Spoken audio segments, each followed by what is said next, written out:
Welcome to Reality is Undefeated. I'm Matt Gatewood. Thank you for tuning in. First off, thank you to all my subscribers for continuing to rock with me. Welcome to all the new subscribers. I picked up about 50 of y'all in the last few days, about 50. But let me start off by making it very clear. This is not a channel that focuses solely on relationships, nor is it a black man versus black woman channel. This is a black improvement channel, where I speak on different things as it pertains to black communities, with the intention of having conversations that improve our communities. After all, this is a social site. Some days the conversation may be about relationships. Other days it may be about parenting, careers, culture, current events, etc. Sometimes I speak to the community as a whole. Other times I speak to men or women specifically. I give advice, I give ideas, I hold a lot of people accountable, but I start with myself first. But I write essays on many different things. I have one coming on policing in the black community. I have one coming on the NBA's negative effect on the boys in our community and its negative effect on black business in basketball. So once again, this channel is not about black men versus black women.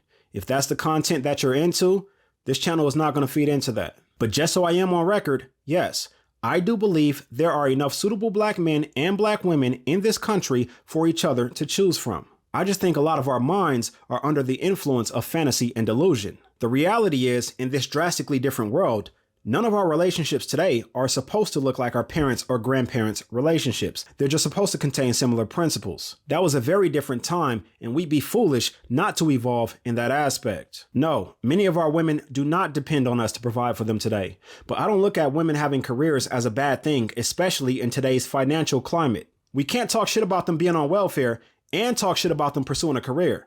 It gotta be one or the other. I also don't look at men who are not the breadwinners as any less than a man. Teddy P said it best.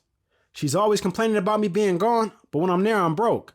She's always talking about the things that her girlfriends got, what she ain't got, and she want me to go out and get them for her, but girl, I can't be in two places at one time. Again, it has to be either or. Hell, my wife just flew out yesterday for an interview she had today in Chicago. Yeah, man, she flew out.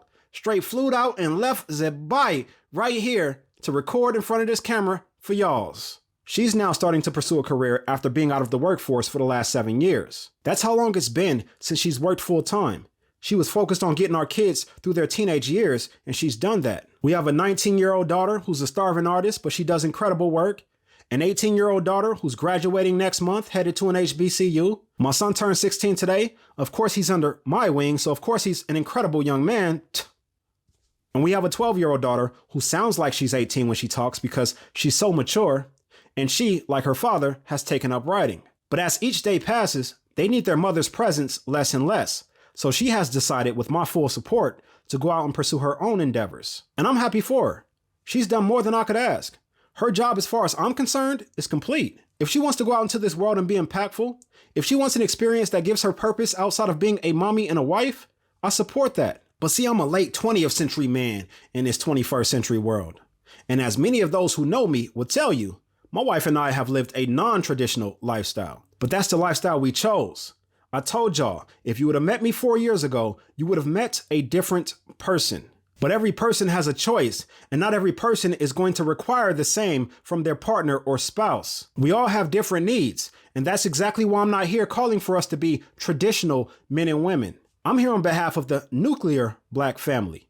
There is not a single video that I have where I'm telling women they need to cook, clean, and make sandwiches. Just as there is no video of me saying that men need to be the sole providers. Oh, you're not a man if you let her pay a bill in your house. Every video I've ever made about relationships is about how to make it work from a modern day standpoint. I preach togetherness, compromise, and cooperation. I believe black people in this country are being finessed at the highest level.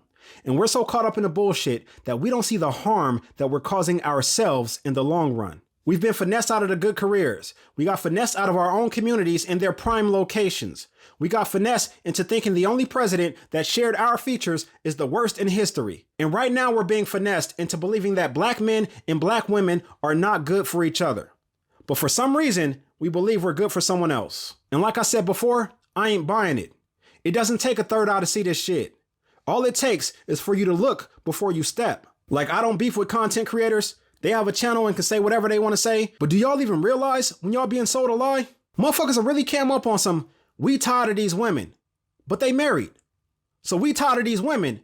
He just ain't tired of his. The fuck? You got guys out here advising y'all to stay away from 304s, as you should, but they out here nutting in them. There are women out here divorcing their husbands, breaking up their homes, then telling y'all it's necessary for your happiness. But they're not happy afterwards. But they selling y'all that shit. They don't live what they speak. They just selling you what you want to hear. And it's up to you to see through that shit. There is nothing alpha about a man that cannot think for himself. That is the very first requirement. There is nothing attractive about a woman that puts herself before her family. That is why nobody's checking for Tia Mowry. 30 years from now, we'll be talking about today, talking about what these folks done did to us when we were full and willing participants in our own demise. And that part of the story is going to conveniently get left out. But anyhow, y'all see how quickly I can go down that hole. Again, I'm thankful for the subs, but this ain't that. We support black men and black women on this channel because it is my desire to see black people, black families, healthy, thriving, and building in this world. Subscribe to the channel, man.